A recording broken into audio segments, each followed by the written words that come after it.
શરૂઆત કરીએ રૂપિયાના કારોબારની સાથે તો શરૂઆતી કારોબારમાં ડોલર સામે રૂપિયો 2 પૈસા જેટલો મજબૂત થઈને 83.97 પ્રતિ ડોલરની સામે 83.95 પ્રતિ ડોલર ઉપર ખુલ્યો હતો અને ત્યારબાદ આપણે જોઈએ તો 83.96 પર કારોબાર થતાં આપણે જોઈ શકીએ છીએ. ડોલર ઇન્ડેક્સ 101.63ની ઉપર આપણે અત્યારે જોઈ રહ્યા છે. આપણી સાથે ચર્ચામાં જોડાયા છે ટ્રેડ બુલ સિક્યોરિટીઝના ભાવિક પટેલ. ભાવિકજી, આપનું સ્વાગત છે. અને હવે જે દિવસો દરમિયાન આપણે થોડા આર્થિક આંકડાઓની રાહ જોઈ રહ્યા છે, ફેડની પોલિસી નજીક આવતી જાય છે, એ પહેલાં હવે આપણે કરન્સી ઉપર કઈ રીતનો વ્યૂ રાખવો જોઈએ? આગળ ડોલર ઇન્ડેક્સની ચાલ આપને કેવી લાગે છે?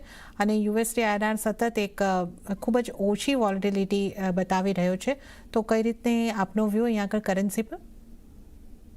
Good morning જર્નાજી.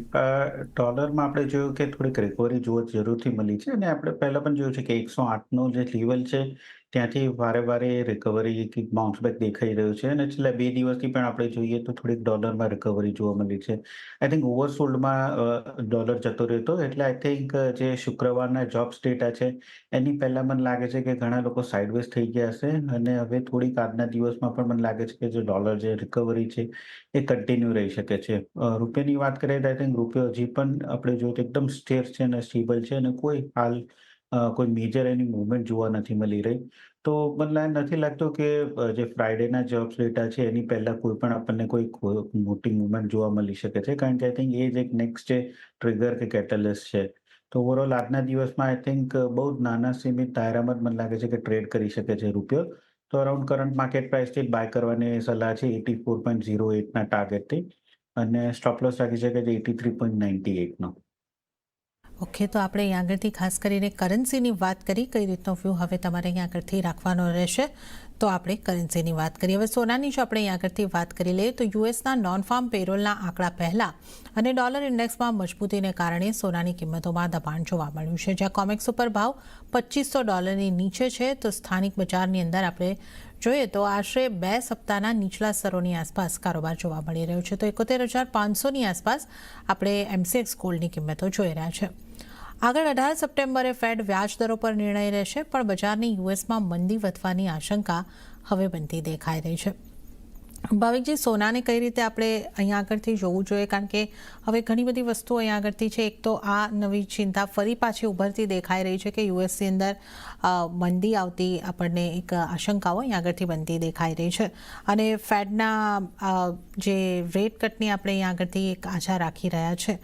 તો જે તમામ સ્થિતિ પરિસ્થિતિની અંદર થોડા ચેન્જીસ આવતા જે આપણને દેખાઈ રહ્યા છે, એની કોઈ ઇમ્પેક્ટ રેટ કટ સાયકલની ઉપર આવી શકે કે પછી સોનામાં અને ઉપર કઈ રીતની ઇમ્પેક્ટ રહેશે, કઈ રીતે તમે જોઈ રહ્યા છો?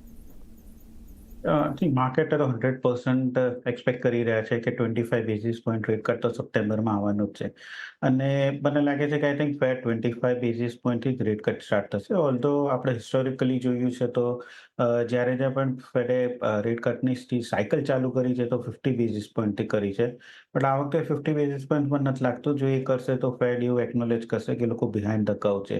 અને આઈ થિંક આજના જે શુક્રવારના જે જોબ્સ ડેટા છે, મને લાગે છે કે જો અનએમ્પ્લોયમેન્ટ ક્લેમ્સ 4.3થી ઉપર આવશે તો કદાચ 50 બેઝિસ પોઈન્ટ રેટ કટ કરી શકે છે. તો I think 50 basis point rate cut થાય તો મને લાગે છે કે સોનામાં નવી તેજી આવી શકે છે. અધરવાઇઝ અત્યારે આપણે જોઈએ છે કે સોનું જે છે થોડુંક થાકેલું દેખાઈ રહ્યું છે, અને ઓલ્ધો ડોલર ઇન્ડેક્સમાં એક ઓવરસોલ્ડની ટેરિટરીમાં છે, બટ પોઝિટિવ એ છે કે સોનું જે છે ડિસ્પાઇટ લાઈફ ટાઈમ હાઈની નજીક છે, ડિસ્પાઇટ આપણે જોઈએ કે જે ઓપન પોઝિશન્સ જે છે હેજ ફંડની, એ લોકોની પણ આઈ થિંક કોવિડના પછી સૌથી હાઈએસ્ટ છે, બટ તથા પ્રાઇસ આપણે જોઈએ તે ઓવરબોટમાં નથી. બટ મને નથી લાગતું કે અહીંયાથી કોઈ મેજર આપણને અપસાઇડ જોવા મળે, અને આઈ થિંક શુક્રવાર પહેલા કોઈ મેજર કરેક્શન પણ નહીં જોવા મળે. અને આઈ થિંક આ એક ફેઝ છે કે જ્યાં લોકો થોડોક પ્રોફિટ બુક કરશે કાં તો લોકો સાઇડવેઝ થશે.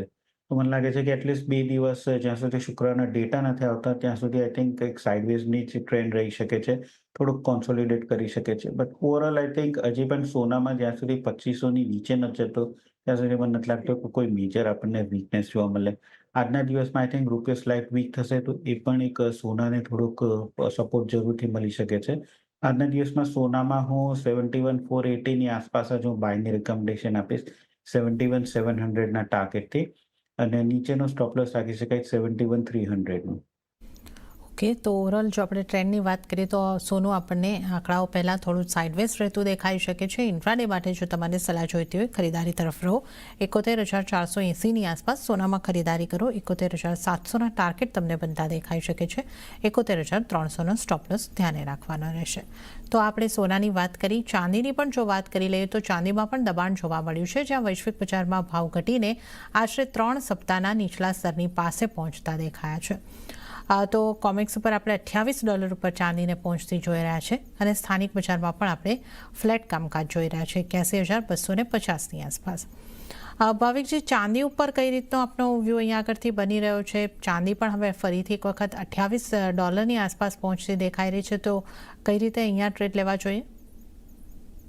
ચાંદી આઈ થિંક વીક લાગી રહી છે. આઈ થિંક સવા વીક પહેલા આપણે 2 વીક પહેલા આપણે જોયું હતું કે જે ગોલ્ડ સિલ્વર રેશિયો હતો એ 90 થી 84ની આસપાસ આવી ચૂક્યો હતો. ધેટ મીન્સ કે છેલ્લા આપણે 2 વીકમાં જોયું હતું કે ચાંદી એક આઉટ પરફોર્મ કરી રહ્યું હતું. અને હવે ફરીથી એ દેખાઈ રહ્યો છે કે જે રેશિયો છે ફરીથી 87ની આસપાસ જઈ રહ્યો છે. ધેટ મીન્સ કે હવે ફરીથી ચાંદી જે છે અંડર પરફોર્મ કરી રહ્યો છે. તો આઈ થિંક એક પ્લે આઉટ એ થઈ શકે છે કે જ્યાં અરાઉન્ડ 90ની આસપાસ આવે છે ગોલ્ડ સિલ્વર રેશિયો. તો એક્સપેક્ટ કરી શકાય કે ચાંદી તેજી થઈ શકે છે અને 82ની આસપાસ આવે છે તો ફરીથી એક્સપેક્ટ કરી શકાય કે ચાંદી અંડર પરફોર્મ કરે. હાલ અત્યારના જે ડેટા આવ્યા છે, ખાસ કરીને ચાઇનાના આવ્યા છે, યુએસના જે મેન્યુફેક્ચરિંગના આંકડા આવ્યા છે, એ ઘણા જ વીક છે. નવા જે ઓર્ડર જે યુએસનો જે છે, એ છેલ્લા 1 વર્ષમાં સૌથી ઓછું છે. છેલ્લા 8 મહિનામાં સતત નવા ફેક્ટરીના ઓર્ડર્સ જે ચાઇનામાં આવતા હતા, એ આ વખતે ઓછા આવ્યા છે. એટલે દર્શાઈ રહ્યું છે કે આગળ જતાં પણ થોડુંક રિસેશન થઈ શકે છે. Not only in US but ચાઇનામાં તો છે જ. પ્લસ પ્રોપર્ટીના પણ જે ફિગર્સ આવ્યા જે છે, એ ઘણા જ નેગેટિવ છે. એટલે મને નથી લાગતું કે ચાંદીમાં આપણને કોઈ મોટી તેજી જોવા મળે. બટ સોનામાં જ્યાં થોડુંક પોઝિટિવિટી દેખાઈ રહ્યો છે, જે જીઓપોલિટિકલ કન્સર્ન્સના લીધે સેફ હેવન બાઇંગ દેખાઈ રહ્યો છે, ત્યાં ચાંદીમાં ટોટલી લેક ઓફ ડિમાન્ડ દેખાઈ રહ્યો છે. તો ચાંદી મને લાગે છે કે આજના દિવસમાં પણ શોર્ટ કરી શકાય છે. અરાઉન્ડ 83,300ની આસપાસ 82,500ના ટાર્ગેટથી અને સ્ટોપ લોસ રાખી શકાય છે 83,800નો. ઓકે, તો અહીંયા આગળથી ચાંદીમાં વેચીને કારોબાર કરવાની સલાહ બનતી દેખાઈ રહી છે. ચાંદીમાં તમને નીચેની તરફ ટાર્ગેટ જો છે 83,500 સુધીના બનતા દેખાઈ શકે છે. 83,800નો સ્ટોપ લોસ રાખીને ચાલો. તો ચાંદીમાં વેચીને કારોબાર કરવાની સલાહ અહીંયા આગળથી બનતી દેખાઈ રહી છે. તો આપણે સોના ચાંદીની અહીંયા આગળથી ખાસ વાત કરી અને હાલ સમય છે એક બ્રેક લેવાનો. લઈશું બ્રેક અને બ્રેક બાદ આપણે અન્ય કોમોડિટીઝની ચર્ચામાં ભાવિક પટેલ સાથે શોમાં આગળ વધીશું.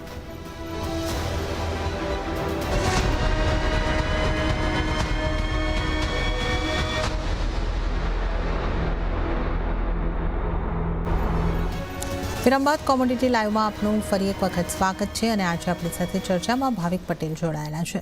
હવે મેટલ્સના કારોબારની જો વાત કરી લઈએ તો ડોલર ઇન્ડેક્સમાં આવેલી રિકવરીને કારણે શરૂઆતી કારોબારમાં સ્થાનિક મેટલ્સમાં એલ્યુમિનિયમ સહિત તમામ મેટલ્સ તૂટી છે, જેમાં સૌથી વધારે દબાણ લેડમાં જોવા મળ્યું.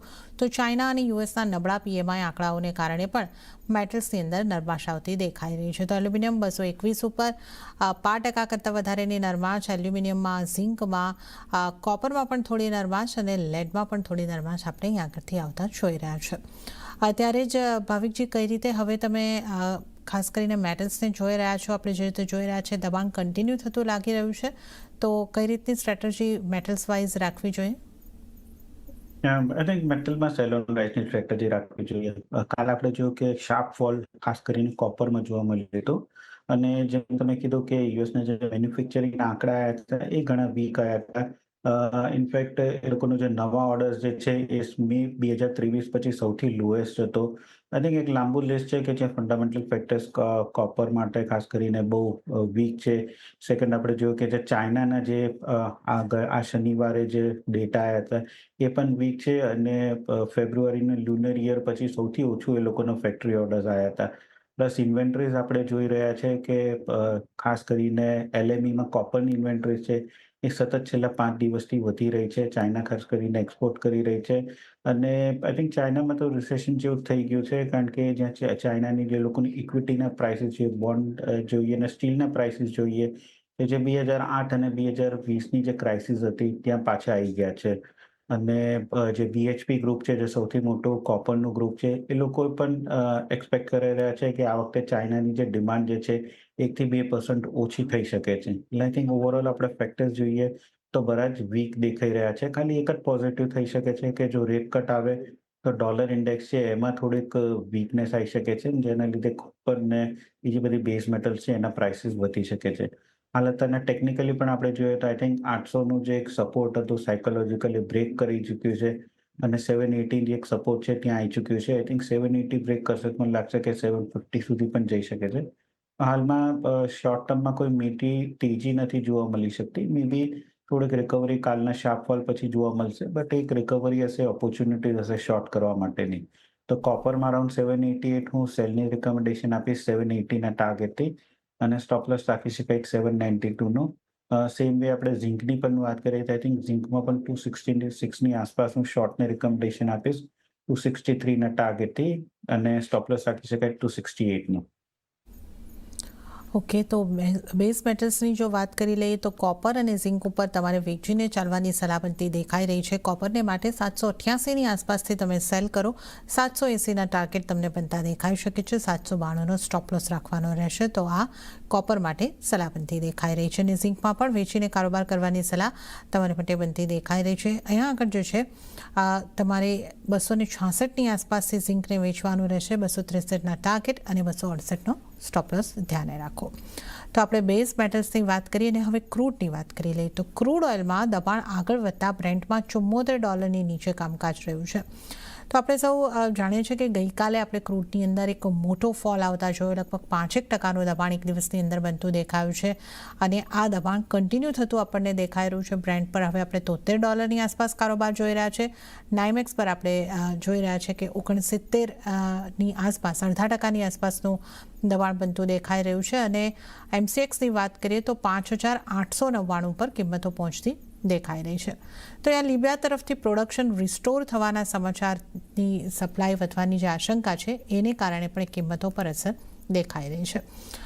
ભાવિકજી, તમે કઈ રીતે જોઈ રહ્યા છો આ પ્રોડક્શન જે લિબિયાથી રિસ્ટોર થશે? એ ચર્ચા આગળ પણ એક વખત આપણે થતી જોઈ હતી, પણ આ બહુ મોટો ઘટાડો એક દિવસની અંદર આવી ગયો છે. તો એના કોઈ અન્ય રીઝન્સ પણ બની રહ્યા છે? કયા મુખ્ય કારણો કે એક દિવસમાં 5% જેટલો મોટો ઘટાડો આવી છે અને જે એક રેન્જની અંદર આપણે જોયું હતું એ રેન્જ પણ અહીંયા આગળથી તૂટતી લાગી રહી છે? તમારી વાત કરેક્ટ છે. લિબિયાનું તો આપણે એવું નથી કે આ પહેલી વાર છે. ઇનફેક્ટ આખા વર્ષમાં આપણે જોઈએ તો એ લોકોનું પ્રોડક્શન, એ લોકોનું ઇન્ટરનલ કોન્ફ્લિક્ટના લીધે પ્રોડક્શન ઓફ સ્ટાર્ટ અને ક્લોઝ થઈ રહ્યું છે.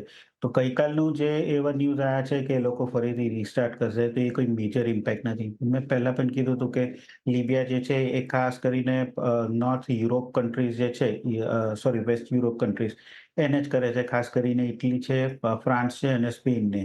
એટલે મેજર એ તો કોઈ કન્ટ્રીબ્યુટ કરતું નથી. બટ આઈ થિંક જે ગઈકાલના ન્યૂઝ હતા એ ડેફિનેટલી જે ફંડ મેનેજર્સ ને હેજ ફંડ દ્વારા હતા, એક જરૂરથી એક ઓપોર્ચ્યુનિટી એ લોકોએ લીધી છે શોર્ટ કરવાની. આમે આપણે જોયું છે કે હિસ્ટોરિકલી 6,000 એક સાયકોલોજીકલ MCXમાં લેવલ છે, જો એ બ્રેક કરે છે તો એક મોટો ફોલ થાય છે. કાલ આઈ થિંક એ જ છે કે ઘણી બધી લોંગ પોઝિશન અનવાઇન્ડ થઈને ફ્રેશ શોર્ટ પોઝિશન્સ થઈ હશે અને એના લીધે જ આપણે માર્કેટમાં કાલ મોટું કરેક્શન જોવા મળ્યું.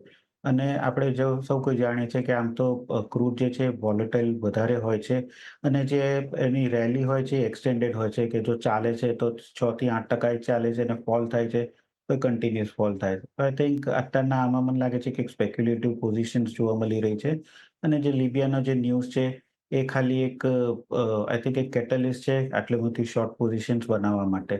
બટ હજી પણ મને લાગે છે કે આ જે ફેક્ટર્સ જે છે એ તો નેગેટિવ જ છે, કારણ કે ડિમાન્ડ કશેથી આવી નથી રહી.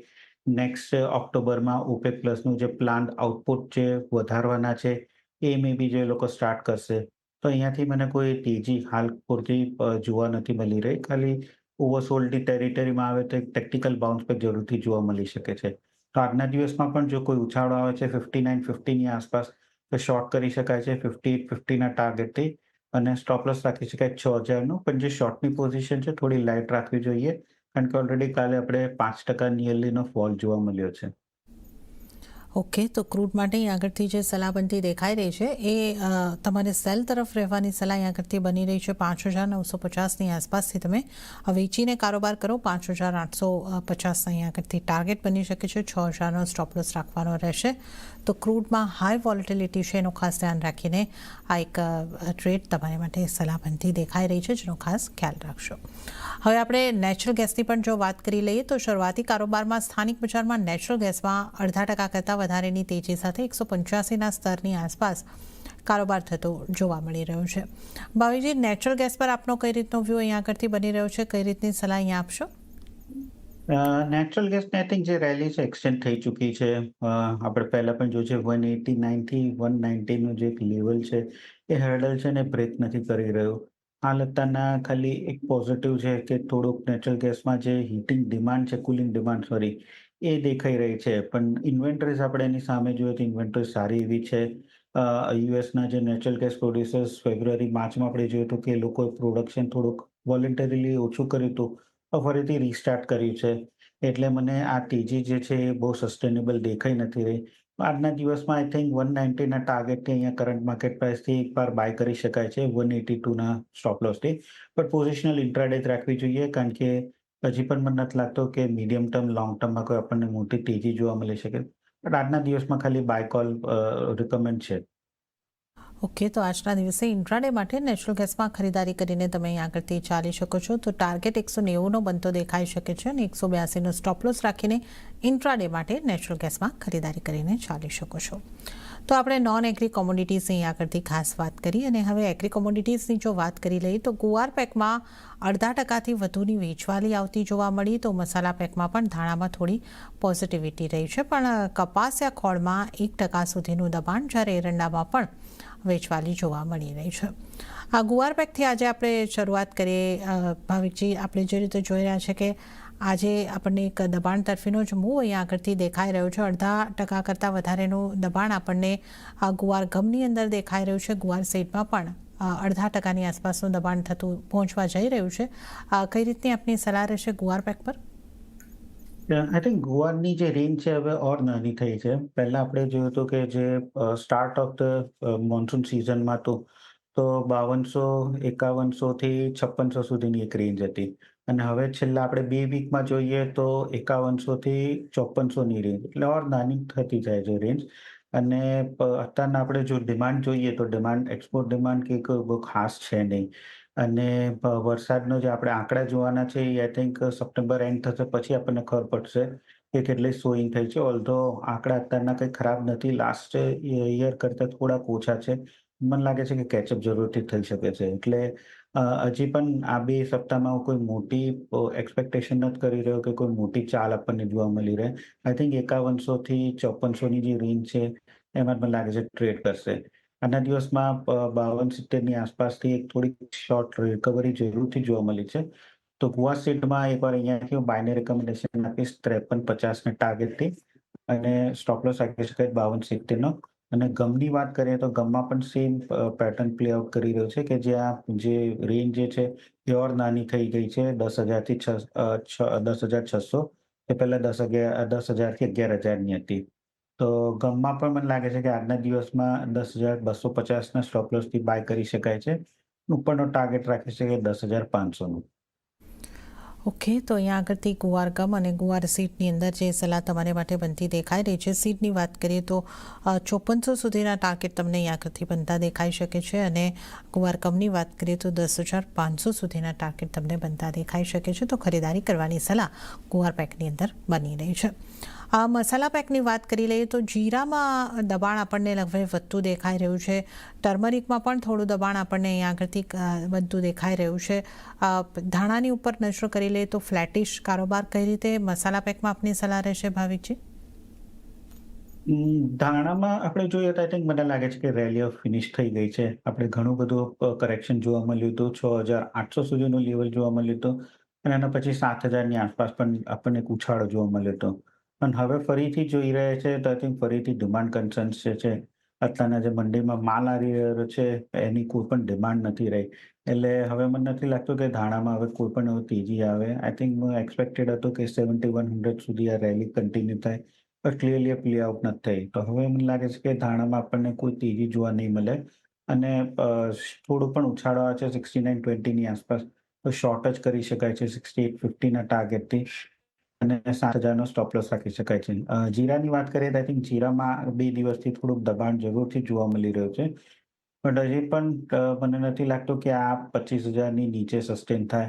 કારણ કે છેલ્લા આપણે કેટલાય વખતથી જોઈએ છે કે 25,000 નીચે ભાવ જાય છે તો ફરીથી એક રિકવરી જરૂરથી જોવા મળી શકે છે. તો આજના દિવસમાં પણ હું થોડુંક વેઇટ કરીશ. 25,500 ની આસપાસ જો ભાવ આવે છે તો 25,000 સ્ટોપ લોસથી હું બાયની રિકમેન્ડેશન આપીશ અને 26,200 ટાર્ગેટ રાખી શકાય છે. અને હળદરની વાત કરીએ તો હળદરમાં આજે સ્લાઇટ રિકવરી જરૂરથી જોવા મળ્યું છે અને એ જ છે કે 12,400 13,000 જે છે એક સારો સપોર્ટ છે. તો અહીંયાથી હવે મને મેજર ફોલ નથી દેખાઈ રહ્યો. આઈધર પ્રાઇસીસ અહીંયા જ કોન્સોલિડેટ થશે, અધરવાઇઝ 14,400 થી 14,500 સુધી જોવા મળી શકે છે. તો 1 થી 2 વીક માટેનો મારો વ્યૂ છે કે કરંટ માર્કેટ પ્રાઇસથી જ બાય કરી શકાય છે 12,700 સ્ટોપ લોસથી અને 14,500 ટાર્ગેટ રાખી શકાય છે. ઓકે, તો અહીંયા આગળથી હળદરમાં ખરીદારી કરીને ચાલી શકો છો. જીરુમાં પણ તમે અહીંયા આગળથી ખરીદારી કરીને ચાલી શકો છો. 24,200 સુધીના ટાર્ગેટ તમને અહીંયા આગળથી જીરાની અંદર પણ બનતા દેખાઈ શકે છે. તો આપણે અહીંયા આગળથી મસાલા પેકની પણ વાત કરી. કોકૂડની અંદર પણ આજે થોડું દબાણ દેખાઈ રહ્યું છે 0.5% સુધીનું. કોકૂડને હવે તમે અહીંયા આગળથી કઈ રીતે જોઈ રહ્યા છો અને કઈ રીતની આપની સલાહ રહેશે? કોકોડમાં આઈ થિંક મને લાગે છે કે પ્રોફિટ બુકિંગ જ પ્લે આઉટ થઈ રહ્યો છે અને અહીંયાથી હજી પણ મને લાગે છે કે આ જે કરેક્શન છે એ કન્ટિન્યુ રહી શકે છે. 35,300 સુધીમાં આપણને લેવલ જરૂરથી જોવા મળશે. બટ હજી પણ જો શોર્ટ ટર્મ મારો વ્યૂ છે કે મીડિયમ ટર્મ હજી પણ મને તેજી જ દેખાઈ રહી છે. તો એકવાર થોડોક ફોલ આવે એની વેઇટ કરો. 3520 ની આસપાસ જો આવે છે તો 3500 સ્ટોપ લોસથી એકવાર બાય કરી શકાય છે 3630 ટાર્ગેટથી. બટ અગેન આ ઊંચા ભાવે હું પ્રાઇસને ચેઝ કરવાનું રિકમેન્ડેશન નહીં આપું. અહીંયાથી હજી જો કરેક્શન આવે છે 20-30 રૂપિયા ઉપરનું તો જ હું બાયને રિકમેન્ડેશન આપું છું. ઓકે, તો કપાસિયા ખોળમાં થોડું કરેક્શન આવી જાય છે 20-30 રૂપિયાનું, ત્યાર પછી ખરીદારી કરવાની સલાહ અને 3630ના ટાર્ગેટ માટે તમે આ ખરીદારી કરીને ચાલી શકો છો. તો આ આપણે કપાસિયા ખોળ એટલે કે કોકોડની વાત કરી. અને ત્યારે જ ભાવિકજી, આપનો આભાર. આપ અમારી સાથે જોડાયા અને તમામ કોમોડિટીઝ અંગે આપણે ચર્ચા કરી. આપનો ખૂબ આભાર. અને આ સાથે જ કોમોડિટી લાઈવમાં હાલ પૂરતું આટલું જ. હાલ મને પણ આપશો રજા, પણ વધુ અપડેટ અને સમાચારો માટે આપ CNBC બજાર સાથે જોડાયેલા રહો. આગળ મારા સહયોગી પ્રીતિ દલાલ આપની માટે લઈને આવશે બજાર હેડલાઇન. નમસ્કાર.